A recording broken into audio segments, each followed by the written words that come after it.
My name is Cormac Hale, 68, a retired watchmaker who still wakes before dawn because old habits tick whether you want them to or not.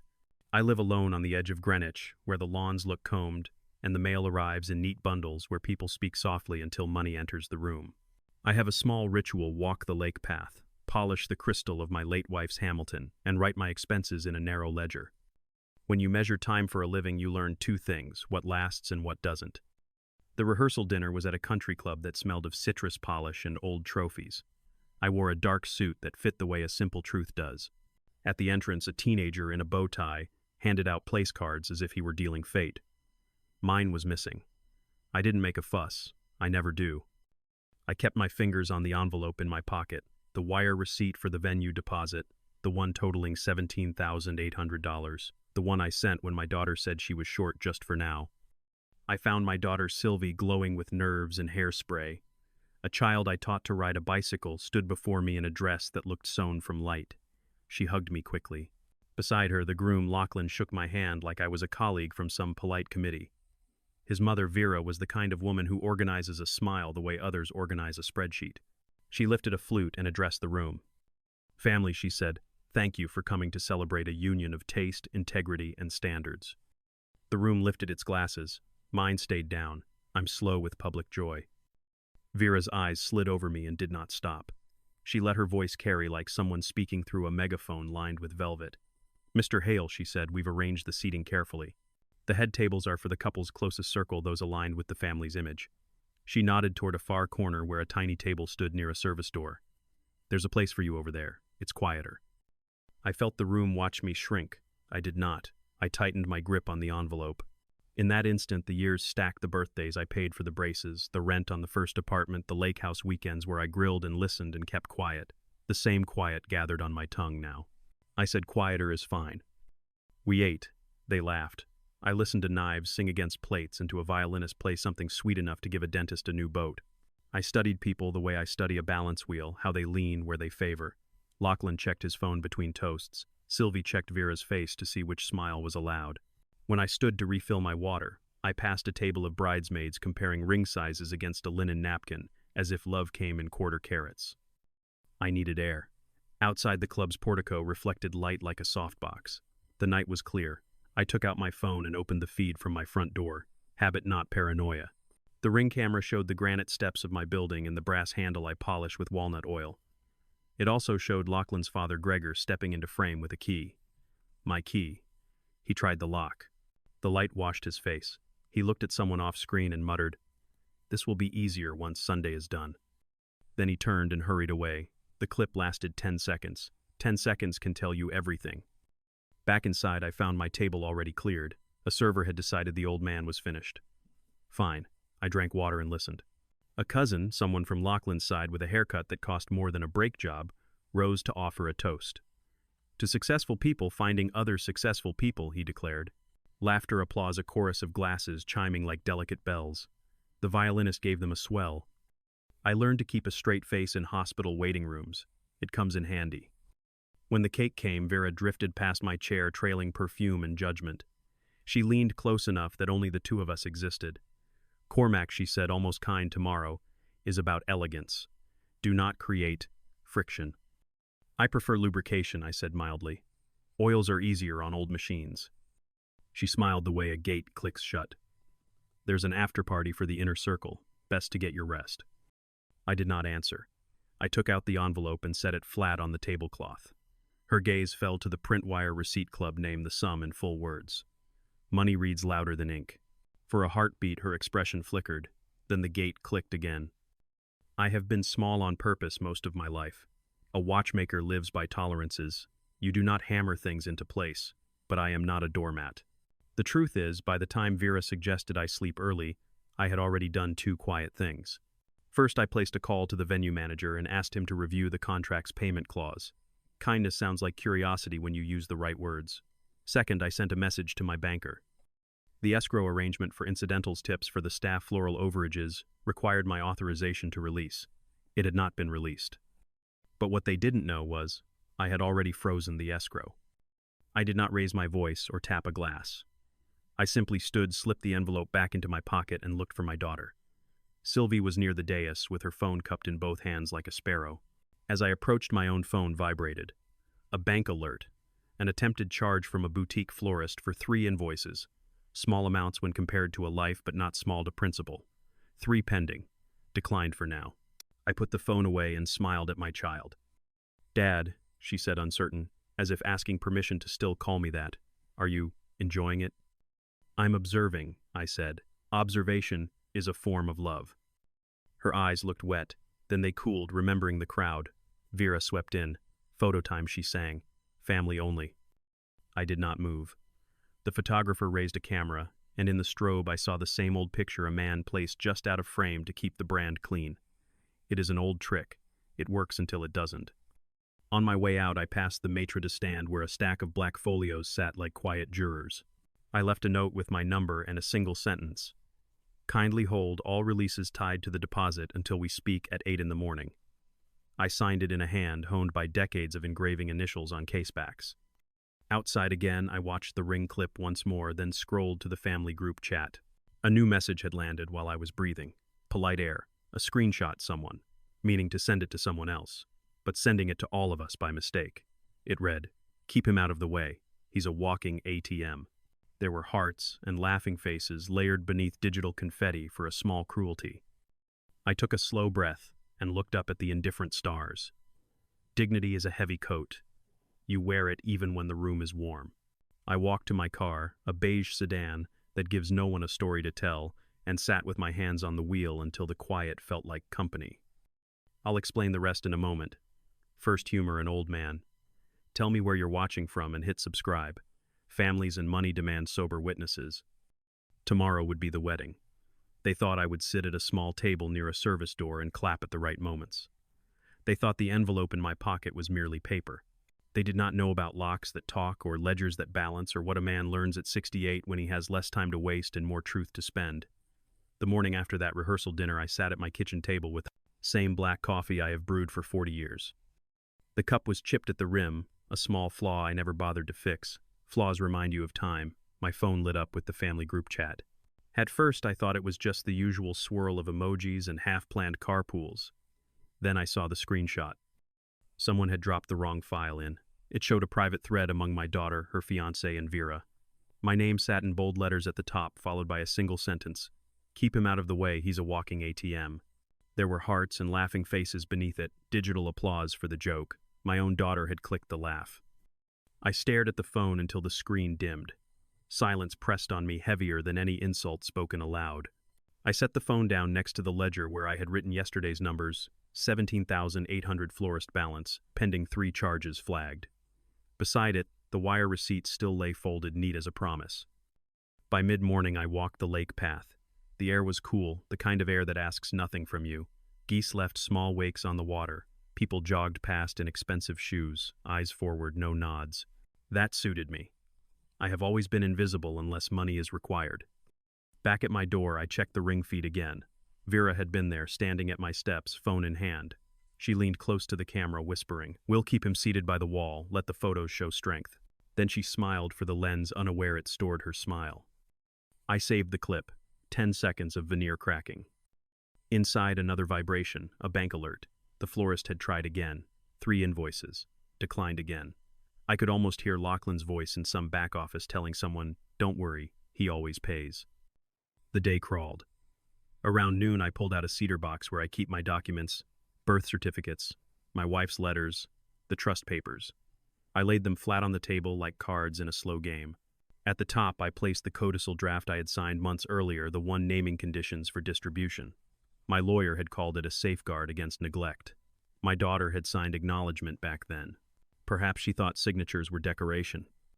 The group chat chimed again. This time it was Lachlan himself, careless with timing. He wrote, "Once the lien clears, we can use the penthouse as leverage." Then a pause. Then delete that. But nothing deletes fast enough. Screenshots are quicker. I captured the words and tucked them into a new folder. Evening fell. I cooked something plain, ate standing up. Old men do that when company is gone for good. While washing dishes, I thought of Sylvie at 7 carrying her mother's pearls in a shoebox, asking me if they were real. I told her value is what you treat with care. She nodded as if she believed me. Now she laughed at jokes that called me furniture with a wallet. I set my phone down and picked up the old Hamilton watch again, winding it gently. The balance wheel ticked steady proof that patience outlives mockery. But what they didn't know was that every insult, every careless message had already built my case. I'll explain how that case opened in public soon. Tell me, have you ever found yourself erased in your own family's story? Comment below and don't forget to subscribe. Tomorrow's chapter will show you what they never expected. I rose early as I always do. Habit is a stronger alarm than any clock. The lake path was still wet from dawn rain, and my shoes carried the smell of earth back inside with me. Over coffee, I opened the cedar box again and arranged the papers in order. A trust, a codicil, a power of attorney with a condition clause. I had signed these long ago, not out of paranoia but principle. My wife and I believed in clarity. Families tend to twist when clarity is missing. That morning, clarity became my weapon. I called my lawyer's office. Review the codicil, I told his assistant. We may need to read it aloud. No drama in my tone, just precision. Words are stronger when they arrive calm. Next, I opened a file labeled Penthouse LLC. Years back, I had tucked that property under a limited company. 51% in my name, 49% in my daughter's. At the time, she thought it was symbolic, a way to feel ownership. She never noticed the majority share. People rarely read the fine print when champagne is on the table.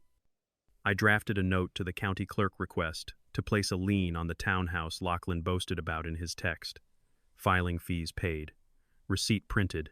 One sheet of paper can weigh more than a building. By midday, I met a notary for lunch at a quiet cafe. He brought his seal, the round stamp catching the sun through the window. You really want this read tomorrow, he asked. Before the vows. During, I said. Families should witness truth when the room is full. On my walk back, I checked the bank app. Escrow still frozen, 3 florist invoices waiting like wilted stems. 17,800 remained untouched. No release without my nod. I imagined Vera's face when the manager told her funds were withheld. Some smiles are rented, mine is not. At dusk, I took a slow lap through the penthouse. It smelled of cedar polish and old leather. I touched the smart lock panel, held down a key sequence, and revoked Lachlan's access card. A soft beep confirmed it. Quiet power hums best. I sat in the empty living room, city lights spreading below. I thought of my daughter again, small hands holding pearls, asking me if they were real. Tomorrow she would hear what else was real. Contracts, signatures, the kind of promises that outlive laughter in a group chat. But what they didn't know was that the stage had already been built, and I was no longer just an old man with an envelope. I'll tell you why the lien mattered later. For now, think of this: would you ever let your own blood mock you as an ATM and still write the check? The morning of the wedding broke clear sky, polished blue as a promise. I put on a charcoal suit, pressed the old way with steam knot spray. The Hamilton watch ticked at my wrist. Every second seemed louder than the day before. I arrived at the venue early. The country club had white columns and hedges trimmed as if judged. Guests drifted in silk dresses, cufflinks a forest of perfumes. I sat quietly near the entrance envelope folded in my jacket pocket, not for money, but for what money had bought: the contract, the escrow note, the receipts. Inside, Vera glided through tables like a hostess in a magazine spread. She kissed cheeks, laughed with polished teeth, checked the seating chart. When she spotted me, her smile tightened. "Mr. Hale," she said in a whisper, "too sharp. Do keep today graceful." "I intend to," I replied. "Grace wears many coats." The ceremony began. Music rose, flowers arched, cameras clicked. My daughter Sylvie walked the aisle in white eyes, lifted as if to heaven, not to her father in the pews. Lachlan stood waiting, every hair trained. Applause followed them like surf. Then the officiant spoke of vows. A cousin sneezed. A toddler cried. The usual noises of life. Until I stood. I carried no microphone, yet silence followed. I walked to the front, not fast, not slow, ledger posture intact. At my side, the notary followed, seal case under his arm. Guests whispered. Vera's face drained like water, leaving porcelain. I placed the envelope on the altar. "This," I said calmly, "is the codicil of my will. It states conditions for inheritance, conditions breached by deceit and mockery." Murmurs rolled. The officiant froze. "And this," I continued, handing a letter to the venue manager who had just approached, "is notice that the escrow account for today's event has been frozen. $17,800 remain withheld pending review. No further funds will release without my authorization. Gasps spread like fire through dry grass. A bridesmaid clutched her pearls. A groomsman swore under his breath. Finally, I held up my phone, playing the ring clip of Vera at my door, whispering about keeping me hidden. Her face, large on the screen, filled the room. The crowd shifted. Whispers became a tide. Legacy, I said, is not a costume for photographs. It is built by respect. And when respect is denied, so is the money that carries this day. I signaled the notary. He placed the seal down with a heavy click, the sound of truth notarized. The officiant cleared his throat, tried to resume. But the manager stepped forward. Without payment authorization, we cannot proceed. Vera lunged to protest. Guests stared. Sylvie's eyes filled confusion and shame mingled. Lachlan's jaw clenched, no words found him. I turned once slowly to the crowd. Consider this my wedding gift. Not lace or silver, but truth in writing. But what they didn't know was that this was only the first cut. The lien had yet to land. The room did not erupt at once. It sagged first like a tent losing its poles. Guests shifted in their chairs. Forks scraped china with no purpose. Then came the noise, gasps, sharp whispers, nervous laughter. Weddings are built on theater, and I had torn down the stage mid-performance. Sylvie stood stiff as marble. Vera clutched her pearls in both hands, a woman strangled by her own necklace. Lachlan tried to speak, but his phone lit in his palm before words arrived. I watched the color drain from his face. He had just received the same bank alert I had seen earlier, a pending transfer-flagged account review triggered. In plain terms, his credit trustworthiness was unraveling in real time. The groomsmen whispered. One of them, too young to hide disdain, muttered, "Dead man walking." In the back, waitstaff huddled near the kitchen doors. Without escrow release, they would not be paid. $17,800 locked away meant unpaid tips, unpaid overtime. A few servers began recording on their phones. Nothing goes unseen anymore. And then the next ripple next door. Someone in the neighborhood had already posted drama at the Hale wedding. Police or lawyers' next screens lit up across tables as guests checked their feeds. I saw my own face appear in shaky clips, gray-haired man at the altar, calm voice papers in hand, viral before vows. Vera tried to seize back the room. She stood and raised her glass. Family, she announced, sometimes disagreements surface. But love. I lifted my phone and tapped play again. Her own voice filled the speakers. We'll keep him seated by the wall, let the photos show strength. The crowd reacted louder this time. No one wanted her toast anymore. Sylvie's bridesmaid stepped away from her as if shame were contagious. Lachlan's best man pretended to fix his cufflinks, eyes on the floor. Then the club manager approached. "Mr. Hale," he said quietly, "without escrow funds, catering cannot continue. Should we dismiss the staff?" "Hold them," I replied. "The matter is temporary." But what they didn't know was that temporary had a longer reach. The lien paperwork was already filed at the county clerk. By morning, the townhouse they bragged about would wear a legal chain. The wedding atmosphere collapsed in minutes. Guests who had flown in from Europe whispered about return flights. One uncle cursed under his breath about wasted hotel bills. Children cried. Older relatives shook their heads with pity. My phone buzzed once more, a group chat screenshot forwarded to me by mistake again. It showed Lachlan texting his cousin. "If we can't get the penthouse, we'll push for liquidation after probate." His cousin replied with a laughing emoji. Proof of intent written by their own hands. I stood silent while the noise swelled.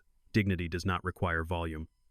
But what they didn't know was that the Homeowners Association still had its own card to play. I will tell you about that soon. The morning after the ruined wedding, I woke to quiet rain tapping the window. Greenwich has a way of softening disaster with weather, as though drizzle could rinse away shame. I brewed coffee, black and steady, and checked my phone. Overnight, 3 messages from the county clerk confirmed what I already knew: the lien was active. The townhouse Lachlan boasted about now bore a legal scar, a mark that would shadow every attempt at leverage. By mid-morning, my banker called. "Mr. Hale, we've flagged repeated attempts from Lachlan's accounts. Credit limits are breached. His score is sliding fast." Her tone was polite, but I could hear the smile beneath it.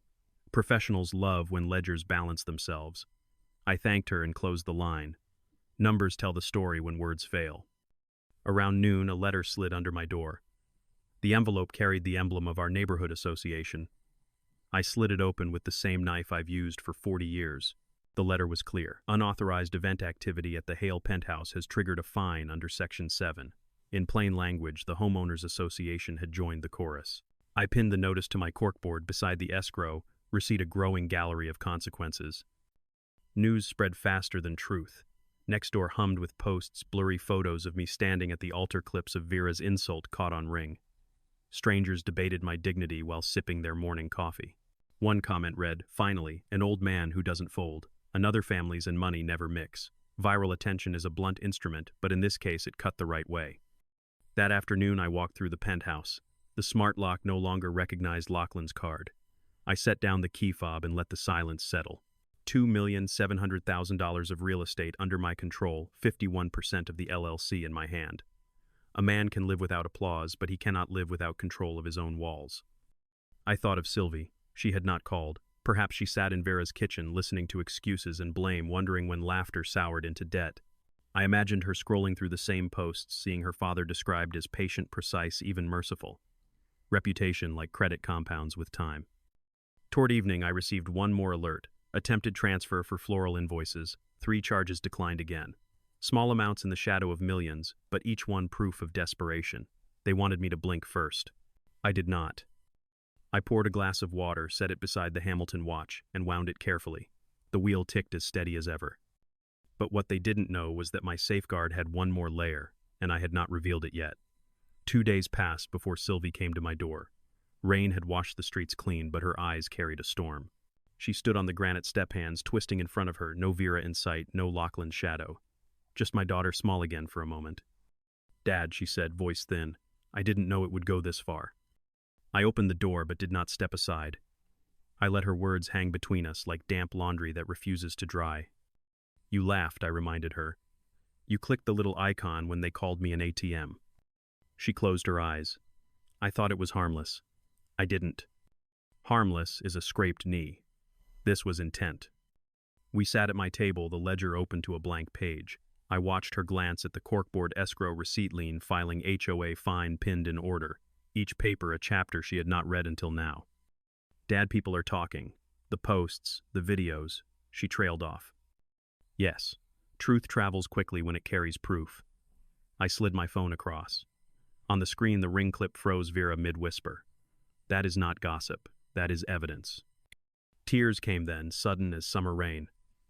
"I don't want to lose you," she whispered. "You wanted to keep me small," I said. "There's a difference." For a long while, only the clock filled the room. Then I spoke again, slower.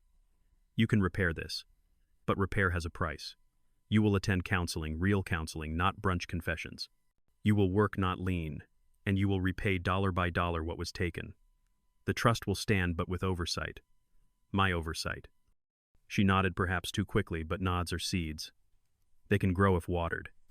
"I'm sorry," she said. "I thought marriage meant safety."